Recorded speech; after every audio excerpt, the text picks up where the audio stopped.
Hi, everyone. Welcome to Iconversations. I'm Sarah Guo, a general partner at Greylock, and our guest today is Frederic Kerrest, who is the Executive Vice Chairman, COO, and co-founder of Okta. Prior to Okta, Freddie worked in sales and business development at Salesforce and in venture capital at Hummer Winblad. He is the founder of the executive mentorship organization, the Operator Network, and currently serves in several other advisory and board roles. Freddie started Okta with Todd McKinnon in 2009, arguably during one of the riskiest and most uncertain economic periods in recent history. As both Freddie and Todd have openly discussed, and now that Freddie's written the book, the early days of Okta were quite painful, but a few key operational and philosophical shifts set Okta on a strong course. And now the identity management company is used by thousands of businesses around the world every day. We're lucky to be early venture backers of Okta. Freddie's a continual student and has been interviewing founders and startup leaders on his podcast for several years, and most recently wrote a book called Zero to IPO, a guide to startup building based on his own experiences and those of some of the world's most successful and recognizable entrepreneurs. For our audience, as we go through today's discussion, please ask questions through the chat function on the platform, and we'll try to get to as many of them as we can. Freddie, I'm so honored to have you. Welcome. Thanks for being here today. Thank you for having me. I'm thrilled to be here today.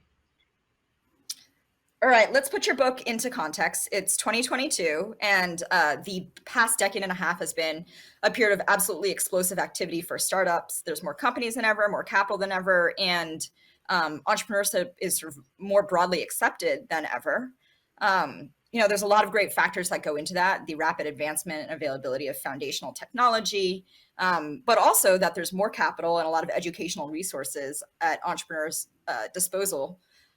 When you think about all of the content out there about entrepreneurship and your busy life running Okta and doing nonprofit things and mentoring entrepreneurs directly, why did you take the time to write Zero to IPO? What's different about it? Yeah, well, the genesis behind the book was it's the field guide that I wish I had had when we started. We have certainly learned a lot of things in the 13 years since we partnered to start Okta. You can't tell on this video screen, but I was a lot taller and better looking actually when we started. So certainly it has been quite a journey. I think entrepreneurship is fantastic for many, many reasons. I think it's great for personal reasons. I think there's a lot of agency in it. I think that it's a great way to go about building your career, to being able to be your own boss, to pursue a vision. It's also great for the economy in general. I think that over the last 50 years in the Western world, entrepreneurship has created all the net new jobs, including replacing all the jobs that have been lost from the dinosaur companies of yesteryear. So it's a very important engine. And if you're sitting on the outside and you're looking in, it looks like certain organizations were destined for greatness, right? Amazon and Meta and Alphabet, they were always going to be amazing.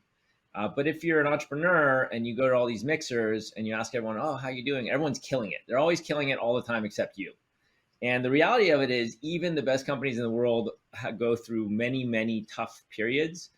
And so I wanted to do two things. First of all, I just wanted to empathize with all the entrepreneurs at home and just say, look, it's been hard for everyone. So I went out to many successful entrepreneurs, as you said, and just asked them to tell us some of their hardest stories when they almost went bankrupt and they almost got fired and they couldn't hire anyone or sell anything. And then I also wanted to just make it actionable. I think a lot of the entrepreneurship literature out there is great, but it's a lot about storytelling and less about what can I do today in my business. And so we were trying to make it a field guide people can put on their desk next to them and use every day as they build their businesses. This is entirely consistent with my understanding of you as the consummate operator who's taken a lot of action against each of these issues every day. You have said that the proceeds from the book will go to two nonprofits, Build and the Hidden Genius Project. How did you pick those as worthy causes, and what should we know about them? Yeah, thank you for bringing that up. Super important. All the profits for the book are going to these two great nonprofit organizations. They are both focused on entrepreneurship and they're both focused on today's youth, in particular today's disadvantaged youth.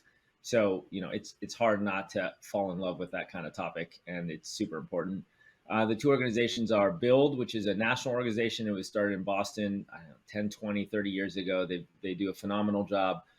And then the Hidden Genius Project, which is local here in my backyard, founded in Oakland, California. Both organizations are focused on helping Black male youth and youth from under-resourced communities stay in school using leadership, using entrepreneurship, helping them develop their own sense of agency with specific tools. Both have amazing leaders and are doing great things. And I'm thrilled and honored and frankly humbled to partner with them on the book. So amazing. Thank you for doing that. Everybody go buy a second copy of the book. I've got two. Let's before we go to talking about you and the Okta journey and advice for entrepreneurs on a bunch of different topics, I have my own, but what's your favorite story from the book that you tell? Oh man, there's so many of them. When I first gave one of the copies or the early manuscripts to Todd McKinnon, my co-founder at Okta, he read it and came back. He's like, but these are all true stories. I was like, yeah, that's the point. He's like, but is everyone going to know their true stories? I was like, it doesn't really matter. In many of the topics that are in the book, and we've designed them, I designed them by chapter, hopefully of the type of opportunity challenge, but opportunity you'll go through as you build companies. So start with an idea and then a team and then raising money and selling things and building culture and kind of going all the way through.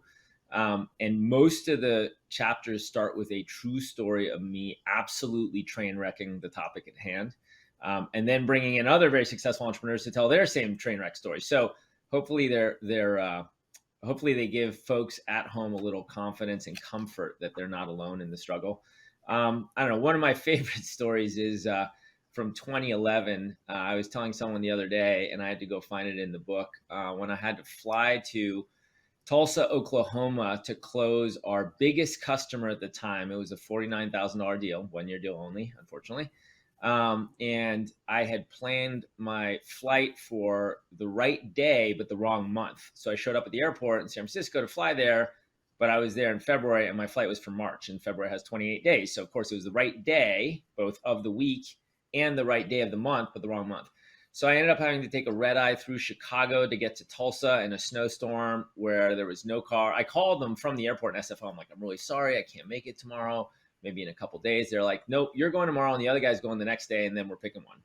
So it would be good if you showed up. Make it here. This is before Zoom. Yeah, it was like fill it or kill it. And I was like, okay. So I flew through Chicago. I got to a snowstorm in Tulsa. Couldn't get a cab. Had to walk like 1.5 miles down a Oklahoma highway, just getting hammered with snow and mud. And I showed up dripping wet and freezing cold. And we ended up getting the deal.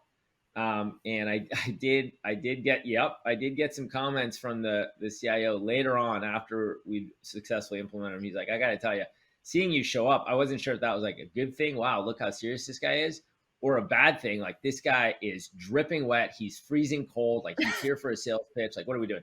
So, yeah, I mean, that's the reality of it. That's the guts and the glory. And those are the stories people don't tell. And that's what happens to most entrepreneurs most of the time.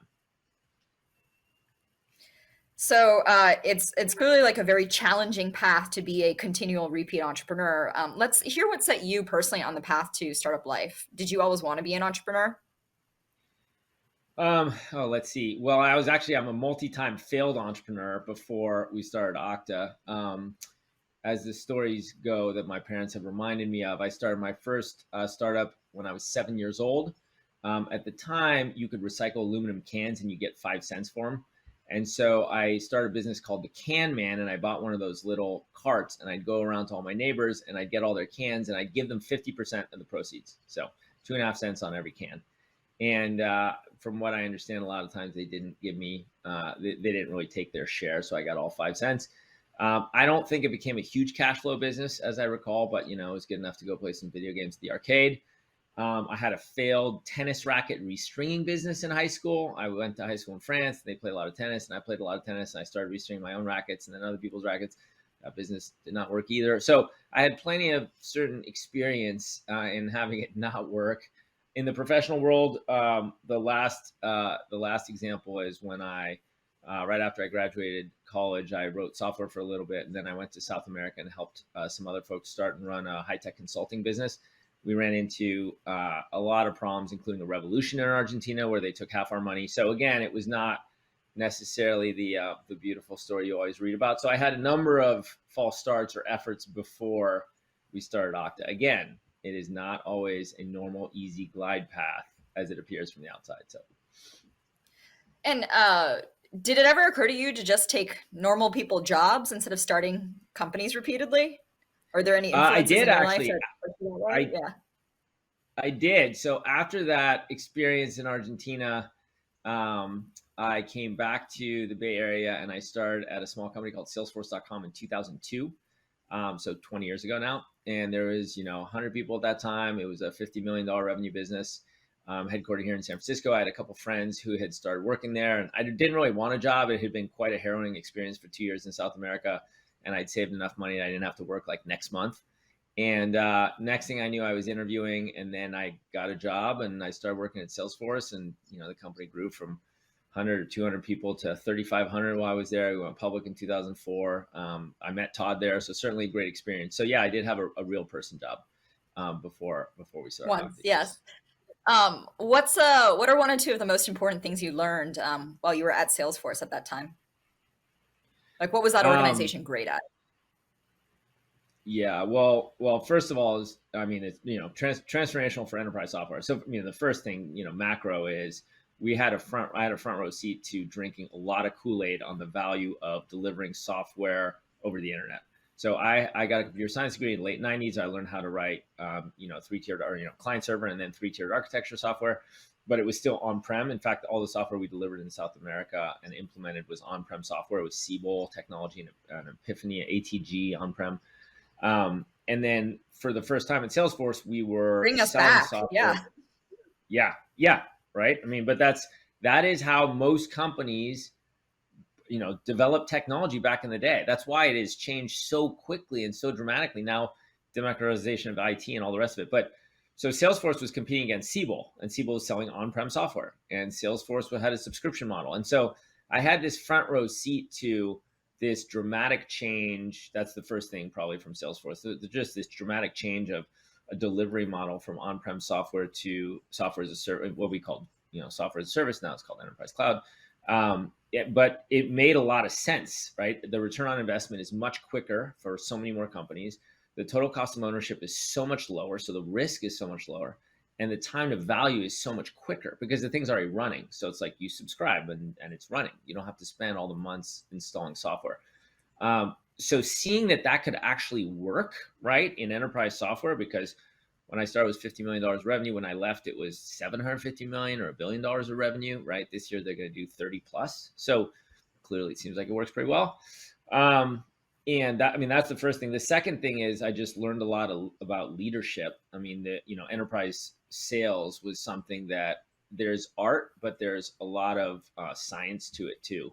And I saw a really good combination of both of those things at Salesforce. Just some great leadership from some amazing people, but also the nuts and bolts of how you do it, how you build a sales organization, how you should think about it, how you should structure it, both small, medium business, enterprise, inside, outside sales. That was huge. And then finally, I was very fortunate. I met Todd. So that's where we originally met and got to know each other a little bit. And then that's what led to us getting together and starting Okta a few years later. You actually spent a brief time in venture capital, which I have, never as a friend asked you about. What was that like? And, did that change your view on fundraising or being an operator or a founder at all? Yeah. It seemed like I'd been at Salesforce for a while. I said, hey, you know what? The company got very big. It went from a few hundred to maybe 3,500 people, which was big for me. And I was like, I want to start something small again. And I said, one of the big things I don't know anything about is what goes on behind the magic curtain of venture capital. So I went back to school at MIT and got an MBA. And in the summer between those 2 years, I went and got a venture capital internship to just kind of see what happened behind the curtain. And I learned a lot. That was certainly very instructional in terms of how we went about thinking about designing and then building and ultimately growing Okta. Not just from a structural perspective, right? Because now there's a lot more information out there. If you're a startup founder in 2022, there's amazing information that you publish and your peers publish, and there's a lot of peer review information from other entrepreneurs. There was not in the late 2000s, right, or 2000 coming up on 2010. There wasn't that much information. There was like published books, right? So that's the first thing, is just kind of seeing what happened and how it happened and what I learned. I learned a lot about what I thought good entrepreneurs did and probably some of the pitfalls to avoid.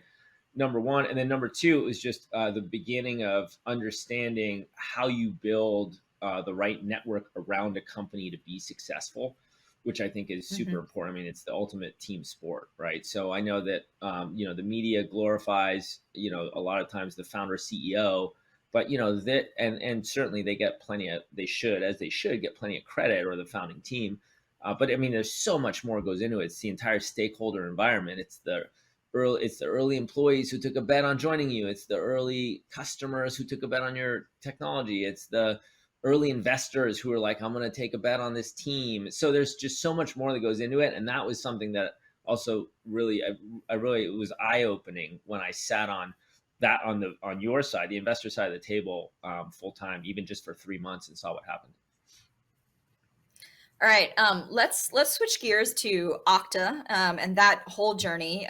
In your book, you talk about technology, economics, and psychology coming together to create the right environment for good ideas. You also mentioned what seems like an obvious thing, but is somewhat taboo to say. Like, there are also plenty of bad ideas out there. Yeah, how did you think about evaluating? Like, where did the idea for Okta come from? What gave you guys confidence about it? And Yeah. did you immediately know that this was going to be the 10-40 billion-dollar company it could become? It was actually, the idea of identity management was not actually our first idea. So the first drawings in like early 2009 that Todd had mocked up in balsamic and was trying to sell me on at like the little coffee shops around San Francisco were not identity management. They were actually about system management. So one of the things that Todd had a lot of experience with as the head of engineering and product at Salesforce was he would go out and talk to the larger customers at the time and explain to them the value that they were going to get, instead of putting in their data centers, of having Salesforce run it in their data centers. And his perspective was, yeah, one thing that I think a lot of these large companies might want that is not out there today is basic system management. There was a very good but an older generation product called Opsware that HP had that would basically give you a bunch of instrumentation on the health of your software and server environments in your data center. And so Todd's first idea was, wow, if I give them a version of that for their software as a service infrastructure, they could put it side by side and probably give them a lot of confidence in how they go about building their hybrid infrastructure. And it was a good idea. I think it was probably, and as I say in the book, that a lot of times they're good ideas, it's just the wrong time, and it was the wrong time. It was way too early. And there was probably a few large companies that would have bought that for a limited set of software as a service tools, but it's not the proliferation that we've seen in the last 15 years, had not happened yet. So we actually went out and talked to 50 or 75, managers of IT, directors of IT, frankly, anyone in IT who would take our phone call, and showed them these drawings. And we heard a bunch of times, yeah, that's pretty interesting, but that's problem number 4. We're like, great, what's problem number 1? They're like, same problem we all have at home still today. Too many usernames, too many passwords. If I let someone go, I have no idea who had access to these mission critical, publicly available information servers. But IT always gets in trouble. They get the speeding ticket because someone was not deprovisioned from the sales system or the HR system, right? Back in the day. And we said, okay, well, that's interesting. So it was really like a feedback of like, yeah, that's a good idea, guys. But like, here, start with this. And so that's really what got us to turn it around as we went out to raise our seed round in the summer of 2009. By the way, seed round was $1 million back then. For all of you watching now, I know your pre-seeds are $10 million. Our seed round was $1 million. Our Series A was $10 million. I just want to kind of frame where we are. That gave us that first idea of, hey, maybe there's something there. And our first product ever integrated with you could integrate, if you had Salesforce and or Google, Okta worked. Anything else, it didn't work. So just for single sign-on, that was the first product. And so, yeah, it was a lot of that. Talk about pivot. There you go. That's the ultimate pivot before we even started the company, of going out, and that's a very good lesson. The takeaway there is, if you're a technology founder, get out of your, ivory tower and go and talk to potential customers and ask them and show them the product, and get their feedback, because ultimately, they're going to be the ones buying your product.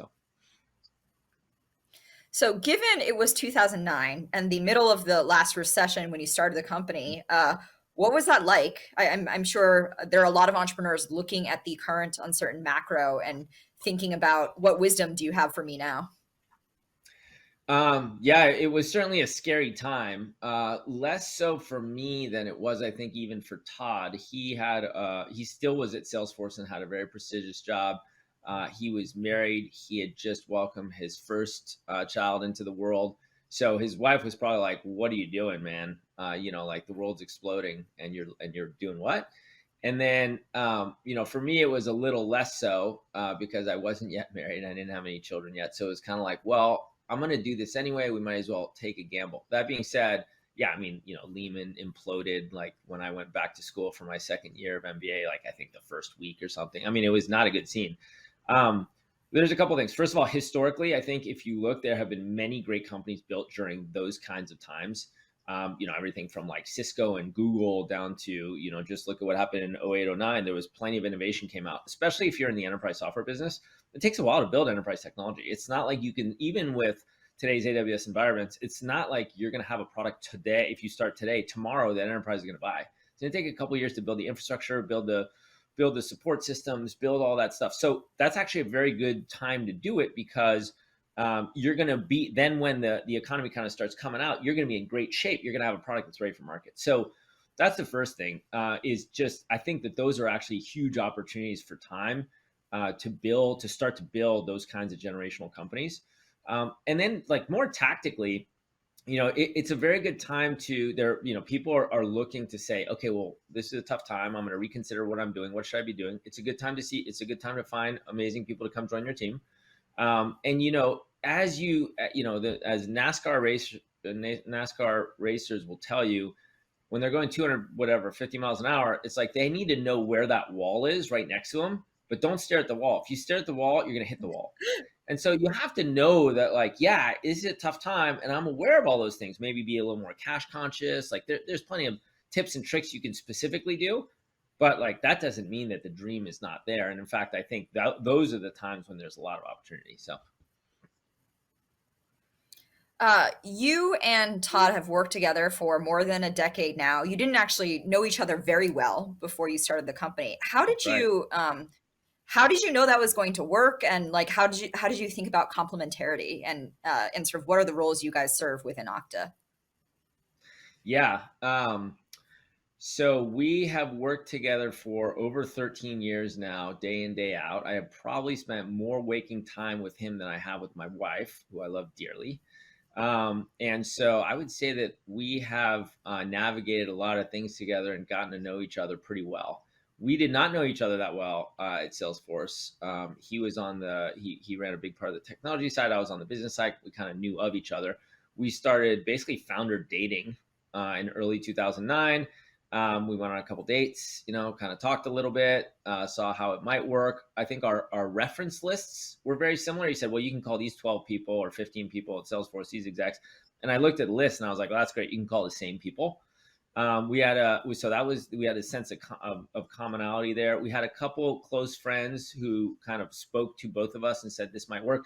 And then frankly, before we decided to go out in business together, we went on a double date with our significant others. He brought his wife and I brought my girl. We were engaged, my fiance, and we basically had our significant other interview the other person. So I got Oh, so grilled by scary. his. It was super scary, and I wasn't exactly sure what was going down until I realized what was happening. And I don't know if you've ever met Roxanne, Todd's wife. She's an amazing person, and she does not suffer fools. So it was certainly something No. where I had to be on my game. And he was on his home turf. It was one of his favorite restaurants. He'd order his favorite bottle of wine. Like I realized I was at a disadvantage. So I was like trying to kick my wife under the table, be like, you got to make sure this works out.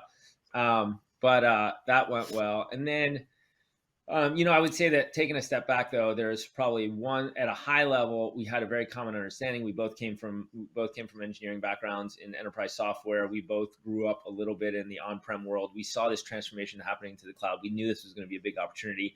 And we were both looking for something that we could do to be part of that big journey. That's kind of at the macro level. I think if you take it down one level, we had an overlapping set of skills, but the Venn diagram was not perfect. And so we both understood enterprise technology. He had spent more time on the technology development side, and I'd spent more time on the business side of things, both with customers, but also kind of in the back office of building small companies. And so that was really good. There was a common language we could speak around what the challenges were and what the problems were. but we still like the jobs were not the exact same jobs. And I think that gave us a very good footing to get started with. So you have a number of amazing superpowers as an entrepreneur, but one that is commonly attributed to you is the ability to consistently move the ball forward. Another that I think Todd would attribute to you is just like being the culture carrier at the company. These are both super important qualities. How can others emulate those? Wow, that's a good question. Um, I guess on the first one, that's just part and parcel of being an entrepreneur. Is there you got to be able to, as one of our other investors likes to remind me, you got to be able to walk and chew gum at the same time, which is a very big simplification. But you have to be able to manage at a lot of different levels, and I think like extreme multitasking, it is a skill, and it is one that you can have a certain innate ability to, but you can also develop and hone that skill. So, one of if you read nothing else in the book, at the very beginning of the book, I put like on the second page, 3 of my important rules to live by. And I'm like, if people like don't take anything else away and they stop reading it, that's fine. They got these 3. One of them is keep the main thing, the main thing. And so there's so many things happening and coming at you when you're trying to build a company of any size, whether it's today, as a public company, or when we started, that you really have to prioritize and realize that another one of the lessons is time is your most precious resource. And so figuring out how to optimize, you can use all sorts of tips and tricks. One that I've found that works really well is the Eisenhower matrix, which is it was attributed to Dwight D. Eisenhower, who was obviously a general in World War II and then became a 2-term president of the United States. And basically, it's like, what do I have to do? I have to do things that are super important and super urgent. If they're important but not urgent, I schedule them. If they're urgent but not important, I delegate them. If they're not urgent and not important, I just delete them. There's a lot of tools that are available today where they are available on the web. They're available on all your devices. And I update my priority list still today 3 to 5 times a day, every single day. And I have it everywhere on every device, and it's always available. And at 3 in the morning, I'll think of something, and I try not to turn on my phone. So I write down a piece of paper and then put it on my phone when I wake up. But I am updating my priority list all the time. So that is the first thing, just understanding what needs to happen today, what needs to happen tomorrow, what else, and you got to hire amazing people and empower them to do their job, so that's how you're going to scale up. That's what I would say about operating and just moving those balls forward. On the culture piece, I actually, it's funny that you say that. I'm flattered if Todd actually said that I'm the culture bearer at the company, because when we started the company, I gave a lot less weight and credence to culture than Todd did, for whatever reason. I was like, really, like, come on, like, we'll make it a fun place to work, and like, let's just, go and, get shit done. And I actually had a sign when we started on the wall that said, we have a strategic plan. It's called Doing Things, which was a quote from the founder of Southwest Airlines, and Herb Keller. And that was my idea. I was like, well, let's just go. And no, it turns out that actually it's easy when there's 2 of you, because either one of you is doing it or the other one's doing it, and you're doing it at the same desk, so you can talk to each other. And then you're like, I didn't like how you did that. Let's do it another way. But, as soon as there's like 10, 20, 50 people, multiple offices, whatever, culture, actually, it's easy to build in easy times, but it really comes to play in tougher times. And so when it's something that you're like, I don't need to do anything about it right now because things are going fine, that's exactly when you need to actually have the opposite attitude and do something about it. So a couple tactical tricks. The first one is write down what the values are of the company, right? That at 3 or 5, we had 7. People told me they couldn't remember 7 things, which I was shocked at. So we limited it back to 4. It grew back to 5. Fine. Today we have 5. Write them down. And if you're in high growth, we added hundreds of people last month. You got to keep repeating them over and over and over, because every 90 days, there's so many new people, they don't even know what you're talking about anymore. And so you have to just keep, and then the final thing is, it's not about what you say, it's about what you do and how you behave, because ultimately culture is about how everyone else is going to act. It's what your company's going to stand for all stakeholders, right? Your customers, your employees, your investors.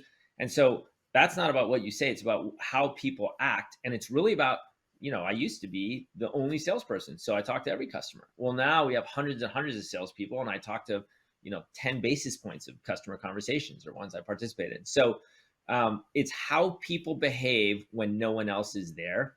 That is actually the definition of culture. And so you want to try and emphasize in my world, in my mind, it is a simplified version definition. So you want to try and just emphasize when people do things well and bring it into bright lights. And then when someone behaved the way you didn't like, what I tend to do at all hands is if I see activity I didn't like, you don't single that person out, obviously. I usually say, hey, here's something I did that if I had to do it again, I would do differently. And here's why. And look, that person is going to know that you're talking about them. But the whole point is to the entire company, they're going to say, oh, okay, yeah, like that's good to know, because you just have to keep repeating it and behaving it over and over and over again. So, and then the final thing I would just say on that is it has to be genuine, because like if you're going to do it every single day, I mean, we're in year 14 now of business. You're not, it's not, you're not going to be able to carry it all the way through. You're not going to have any credibility. There's going to be no integrity. People are going to see very quickly that you're like, yeah, this is what we stand for, but I'm actually doing the entire opposite thing. Like that's going to get out pretty quickly. What do they say? It takes 10 years to build a reputation, and 10 minutes to kill it. Like that's a perfect example when it comes to your cultural values as a company. Yes, makes total sense. Also, a high bar for everybody to be reaching for. When you talk about times where it was more challenging at Okta, right? Like you didn't have product market fit, you were aimed after the wrong customers, you missed plan again. How did you retain talent during those periods of time? Because that's got to be a cultural and an individual leadership issue. Yeah, that was summer 2011. I can pick specific dates because they're burned into my brain. And that, Okta almost died multiple times. So, that's a perfect example of people thinking from the out. No one ever tells those stories. And so now, if you read about Okta, it's like, oh yeah, it's up and to the right. It's a beautiful success story, and these guys must be geniuses. It's like, no, we almost died 5 times. That was actually also, by the way, when I realized how wrong I was about company culture being like, get an espresso machine and a keg and everything will be fine. We'll do bring your dog to work day on Thursdays or something, and everyone will be happy. I couldn't have been more wrong. We were not doing a good job of transparency. We were not doing a good job of community. We didn't really have all hands. We still do weekly all hands today. We take them off for like end of quarter. We take them off for the holiday periods. But I mean, we probably do over 40 all hands It's a lot. every year. Yeah, which is a lot. We've even moved them to Thursday mornings and Friday mornings so that we can accommodate a global population. Because otherwise, the Australians were always like, it's 2 a.m. on Saturday morning. Like, I'm not watching it, which is understandable. Now, at least it's 2 a.m. Friday morning, so they have no excuse. I don't know. But we're trying to move around the time zones to accommodate everyone. But we didn't have those. And so, things were not going well. We had these projections that were like this, and our revenue was actually flatlining like this. And we were not sharing that with the 20 or 30 super smart people we had in the company, and just being open and getting ideas. And we all need to figure this out together. And exactly what you just said happened. We lost some really, really good people. And it was like, oh man, like this might be bad news. Our kind of chief architect quit, and all the engineers were like, uh-oh, that's not good news. And we realized we had to take a different approach. And there was a lot of things in that. There was cultural values, as you said. Turns out that we actually had to change our go-to-market targeting was incorrect. We were more focused at the time on small, medium businesses because that's what we'd learned at Salesforce how to do. Whereas in fact, identity management, first of all, small, medium businesses don't have that much of a problem. Of course, they were the only people who would take our phone calls, but that's not a reason to sell to them. The large enterprise had a much bigger problem and would willing to write much bigger checks and actually be thought partners on building the company. And that was such a painful pivot. We almost didn't survive. We did, but yeah, I mean, those are, that's again, a lot of good lessons learned that I wrote down and put in the book. So hopefully others will be able to get the lessons learned without the pain that we incurred at the time. You also describe in your book realizing at some point relatively early in Okta's life that you need to bring in engineering and sales leaders, and you and Todd were each doing 2 to 3 jobs each, and like that's all of them a little bit subpar. I think a dynamic that often happens with many of our early stage founders is being too busy to hire leaders or not knowing like when they should do that. Can you talk about like how you think about that? Absolutely. So that was actually at the same time. That's another lesson learned in 2011, where basically it was like, I remember the 2011 sounds board like a meeting. hard year, man. It was not good. I got to tell you. I think my wife was wrapping up residency, so she doesn't. Other than like me coming home being like, "It's not going well." She was so exhausted anyway. She's like, "I'm sure, whatever. Are you employable? Like, can you get another job? Okay, fine. Like, good enough. We're gonna have to pay off my med school debt someday, right?" But it was not a good year. That was another takeaway. We had a very clear board meeting where our board members said, "Okay, well, like, we should talk to the head of sales." And I was like, "Yeah, I'm right here." And they're like, "Okay, well, we should talk to the head of engineering." And Todd was like, "Yeah, I'm right here." And they're like, "What about the head of product?" Todd's like, "Yeah, I'm still here." And so they're like, I mean, this is a big problem, folks. So yeah, in January 2012, we had our first non-Todd head of engineering and our first non-Frederic head of sales. I guess CRO is now the term, Chief Revenue Officer, but at the time it was just head of sales. Start, and those were transformational hires for us, without a doubt.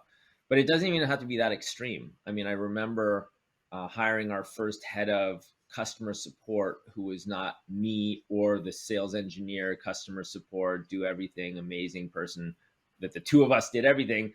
I remember hiring the first head of customer support because I was just drowning. And I was like, I don't have time. One of my entrepreneur mentors, who is in the generation ahead of me, said, "Yeah, now is the time you got to stop." And I was like, I don't even have time to write the job description.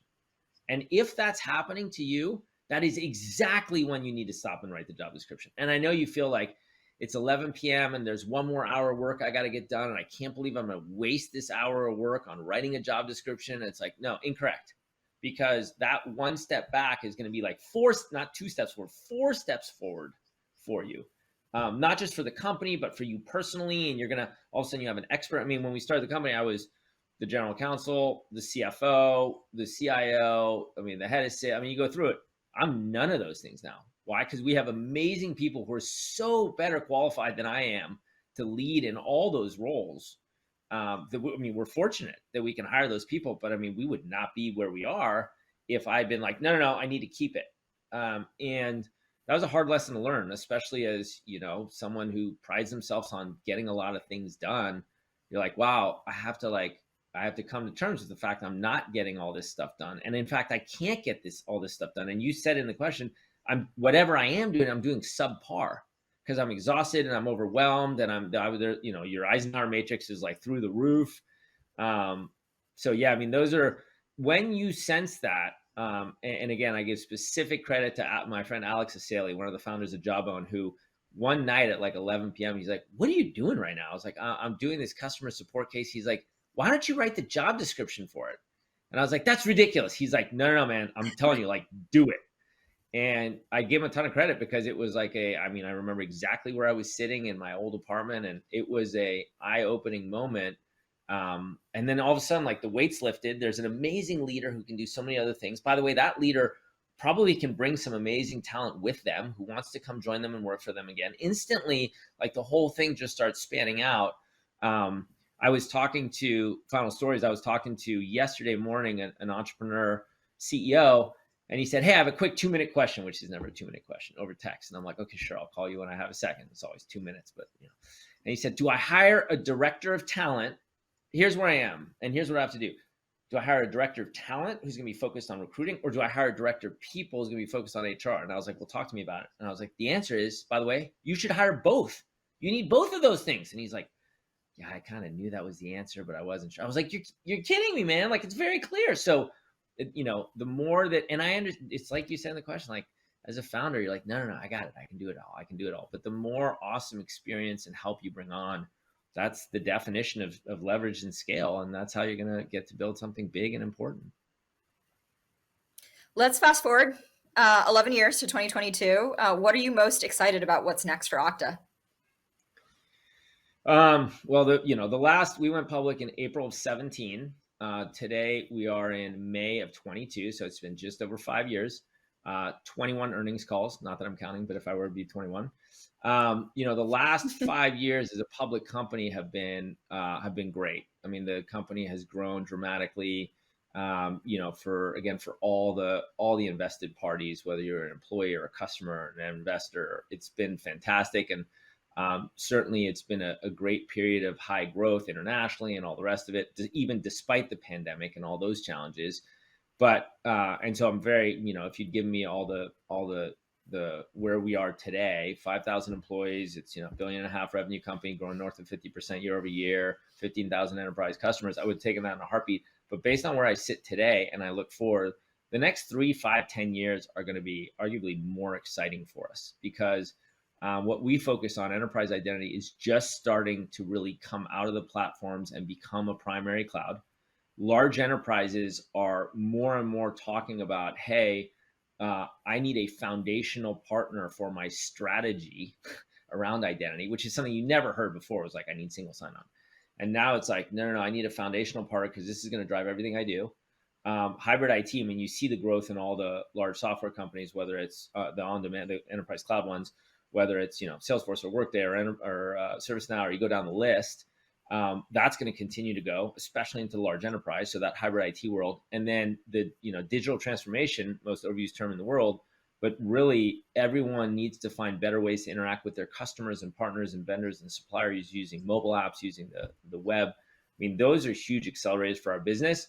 And then finally, zero trust architectures, which is a buzzword that I think has been around in the industry for 4 or 5 years now, is actually something that is coming back to us in RFPs from the largest companies in the world saying, hey, can you tell me how else I need to improve my zero trust architecture using Okta and how that's going to work? I mean, that's like, for an entrepreneur, that's catnip, and you're like, amazing. So the results have been very good. I'm very proud of what the team's done. I think they've done an amazing job, especially through a tough time over the last 2 years. But the future for us has never been brighter. And yeah, I mean the markets we're in are tens of billions of dollars, and they're growing fast. And we're the number one player, but it's still like not even a $2 billion revenue business.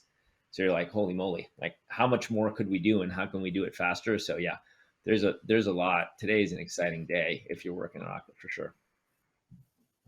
If we zoom out a little bit and just, sort of relying on your experience of the last 14 years and sort of view of the SaaS landscape, besides changing customer segmentation you were focused on, you guys have also experienced the change that's been happening in the market of, how software companies interact with their customers and how you sell to them. Yep. Is that changing the way you guys do business, or how do you think about that?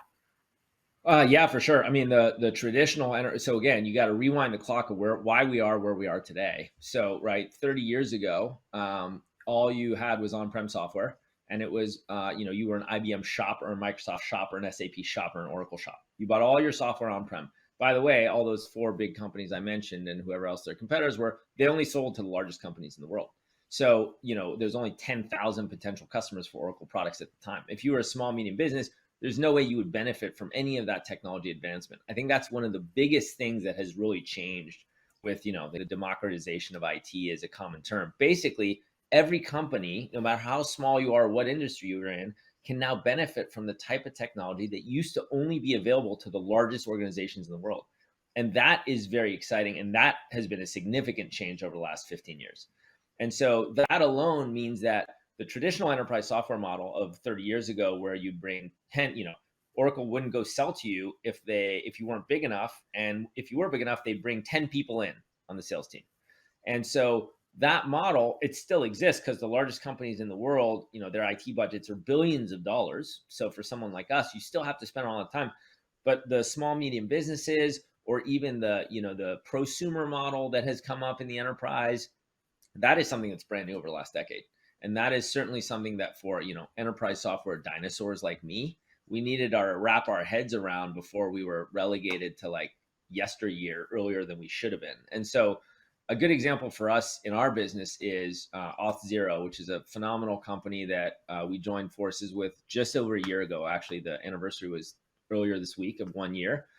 They are the leaders in customer identity and access management, which is one of the things we focus on, which is, the part of digital transformation. It's like if you log into MLB.com to watch a game, or if you log into JetBlue to manage your miles, or you log into one of your banks, like that idea is customer identity management. We have a very good business that is building relationships with those enterprise software leaders in those companies and selling to them, and then working down through our organization. Auth0 had the exact opposite, the bottoms up motion, where they had this amazing toolkit, much better than ours, amazing instrumentation. You could get your own POC up and running in 5 minutes on a website. And that led them to have this whole developer up motion where developers would love their products and then kind of naturally bring it up into the organization. And that's a brand new motion in general in enterprise software. If you roll the clock back at the history of enterprise software the last 50 years, but certainly even for us, tactically in our little company, and getting your head wrapped around that and how that works and the power of that.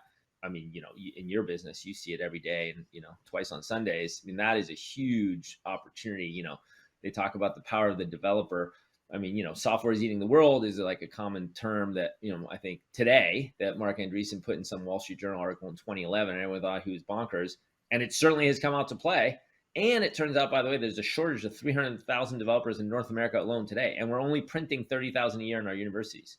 So even if there was no growth in software, which I think we all believe there will be a lot in the future, we're 10 years behind where we need to be, which means that if you are not naturally a high-tech company sitting in Silicon Valley or somewhere else, if you are a traditional manufacturing Fortune 500 company, you're just not going to get all the software developers that you need at your company to remain competitive and take advantage of the technology innovation that's happening and that's potential in your market.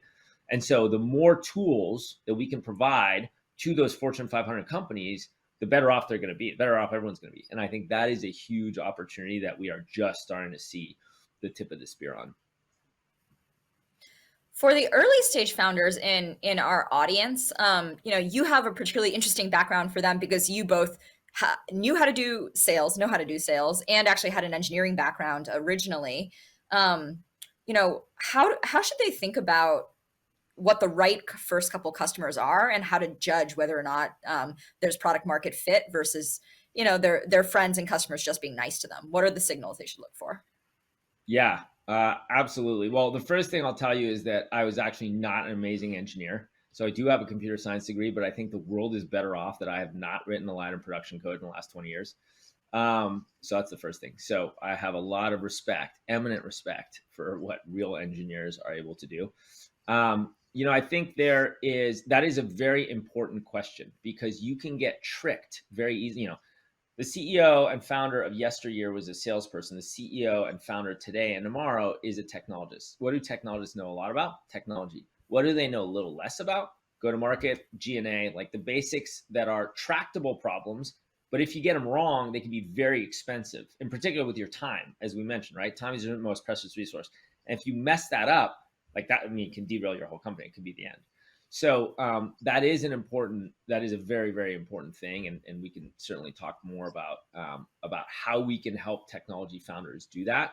But there are some very simple rules. The first one is one that Todd put in place that I think is very, very good. It's the rule of 5 customers. So you need to make sure that your first 5, what you think are target customers, are fully deployed. And I'm not talking about like they bought the product and signed the PO because you're good at convincing them, but they are fully deployed and live on the product. And you should do things that are non-scalable and unnatural acts to make them fully deployed. Your best engineers can get on the phone with them, like all those kinds of things. So, and in fact, we don't consider that a product at Okta, even today, any of our new products are really launched until 5 paying customers, by the way, paying. I should have highlighted paying. Don't talk to me about free POCs. We can talk about that. Free POCs are not worth it. We'll talk about that. But paying customers, getting them fully deployed and live, you are going to learn so much in that process that actually the closer you can be to the metal of talking to exactly who's deploying that, the better off you're going to be. Taking a step back, you said, a very important thing, which is a lot of people, who's willing to talk to you when you're a small company? Well, probably not Fortune 500 companies, probably your friends. And in fact, that was a fallacy we fell into. Our friends would talk to us, but they were running small companies and that was not going to be the right business. And it almost cost us.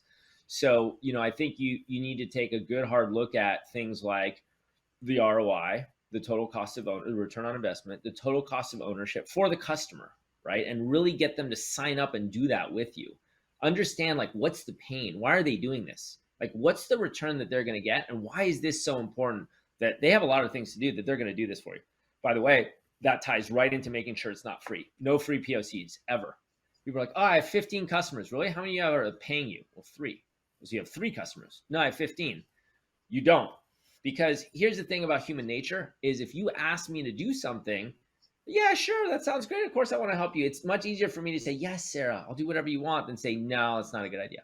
So if you're like, here, I'll give you free. Oh, yeah, that sounds great. Do you need this? Oh, absolutely, I need it. But am I going to do anything about it? No. Am I going to implement it? No. And then you're going to be like, oh, they're not really using it. And why is that? But if you try and separate someone from their wallet, you are going to learn a lot of things. And so it's like, oh, well, you need to pay me. It's like, whoa, whoa, whoa. Well, what do you mean, whoa, whoa, whoa? I thought you were getting all sorts of value out of this. So, well, no, I'm not really. Oh, okay. Well, now I'm actually learning. So what would be valuable? These 5 things. And so having that partnership with your first customers is super important. Hey, having people trial things for free, I'm fine with it, but don't call that a customer. And don't even call that a proof of concept. Like all POCs should be paying. Or if not, at least the contract should say, you're going to do this POC, and when it works in 30 days, you're paying this bill for $10,000. Like period, end of story. And have them sign that, because at least then they're like, oh man, now I'm going to have to justify to my boss why there's this $10,000 line item in my budget. And they're going to be like, what is that thing? Like now I got to get behind it. Now I got to commit resources to doing it. Now I'm going to get invested with you, the startup. And so, yeah, like you said, your friends are not going to tell you hard things. There's no upside for them to be like, nah, Sarah, I think your product stinks. I'd never use it. That's a terrible idea. Like you can be like, what? There's no upside. But really trying to get the key resource involved, which a lot of times is money, and you will learn a lot of things very, very quickly. Yeah, well, I guess just quote you against yourself, which is nothing happens until somebody sells something. And it's such a great clarifying point. Maybe last thing on just overall startups and how you think looking forward. You talk about the competitive advantage of startups being speed, and then you reference Eric Yuan at Zoom, who's a friend of ours, who says like the legacy vendors are just too slow. Don't worry about them. Okta's now 5,000 plus people, very big company. How do you think about maintaining Okta's speed and innovation at scale, and like where to invest in sort of continued innovation? Yeah, you're absolutely right. That is something we think about all the time, and we are petrified about.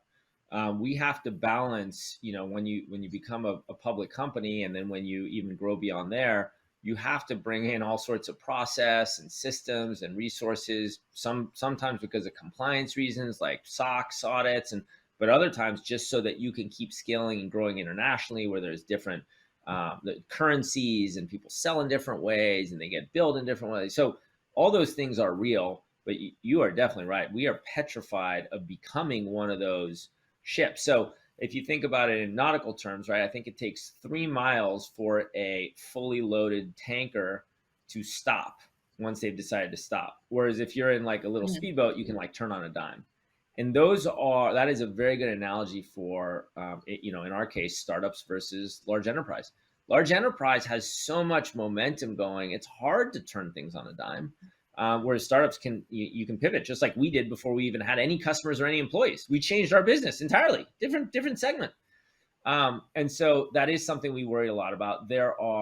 First of all, we're always trying to do that from the top down, again, culturally, like talk about that. We talk about innovation. We talk about as one of our core corporate values, but you have to act that way, not just talk about it. So how do you do that? We have, throughout all the groups, we try and put in that innovation. We started Okta Ventures a couple years ago so that we could keep a good eye, and that group has done very well on what's happening in the markets that we want, that we know there's a lot of innovation around everything we're doing, but we can't watch it all. So we can learn that way. We've started Okta X, which is an innovation group, or an incubation group rather, because our whole company should be about innovation, an incubation group of starting the kinds of businesses that we know we need to start on the side outside of our core, so that they're not going to 3 years from now be super important businesses that we didn't do anything about. But also even inside our company, we have thousands of engineers and folks in EPD, engineering, product, and design, helping them optimize those tools, and even like how you check in source code and how long it takes to do a build. And we monitor all those things, and we're always trying to work through them. It's not easy.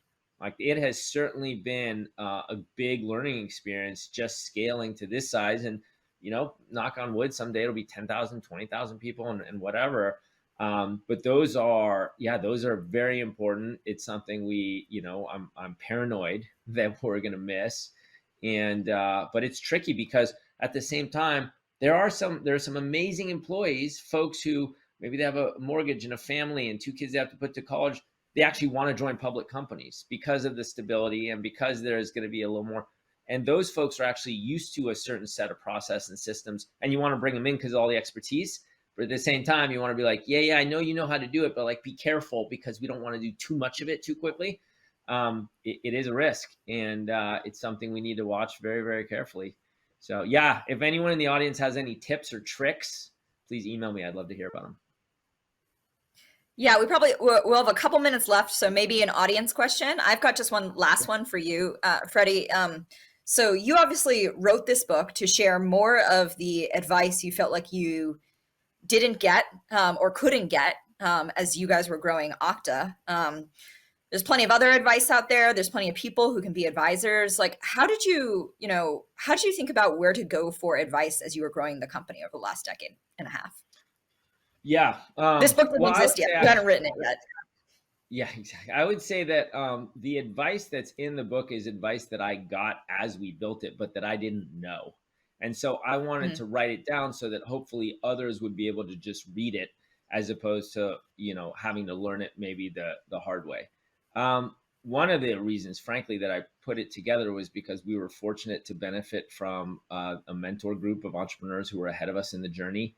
From Mark Benioff and Anil Bushri on down the list. There's way too many names to list, but every senior executive at a company who is willing to take calls from entrepreneurs, even for 20 minutes when you're driving back from the BART station or whatever it is, thank you, because you're helping the next generation build the innovation that we need in the world.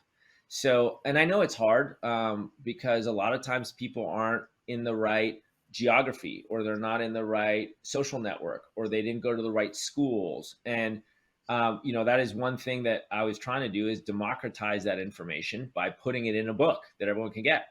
But that is, I think that one of the benefits of what we've seen in both the technology changes that we've talked about here, but also in the pandemic, is that people are building amazing companies everywhere in the world. And I think that there are really going to be some very good centers of excellence for entrepreneurship that are going to grow up, not just in the traditional places we all expect. And so 3-5 years from now, hopefully there will be a lot of regional places where people can get entrepreneurial advice, or they can join regional groups of peers who they can talk to as they walk through this. But, also I would say, if you're an entrepreneur out there and you're not sure how to get in touch with someone, like, be bold. Go on LinkedIn and buy a bunch of those credits and send them an email. I would say a couple things. It's in the book. First of all, make sure that your note you sent is executive level. Okay. Everyone's really busy. So 3 bullets on exactly what you want. You can put as much detail as you want and attach 50 things. I don't mind, but make it really, really clear that in 20 seconds, I know what you need. But you should reach out to everyone and ask them and just say, hey, I have this specific problem. Can you help me? Or do you know someone else who can? And frankly, there are so many amazing people I've gotten to work with in my career who now are experts at all these other things that I'm not, that I'll say, hang on, I'm not the best at answering that question for you, Sarah, but I think I know someone who is. Give me a minute. And I'll go to them. I'll say, hey, I don't even know Sarah really well, but she has this question. You're the expert. Would you be willing to take a call? And who's going to say no? I mean, again, some people say no. Most people will not say no. So I would just say, be bold. And what's the worst that's going to happen? People are going to say no. That's okay. As an entrepreneur, by the way, you need to learn how to deal with that all the time. So you might as well get used to it. So that's what I would say.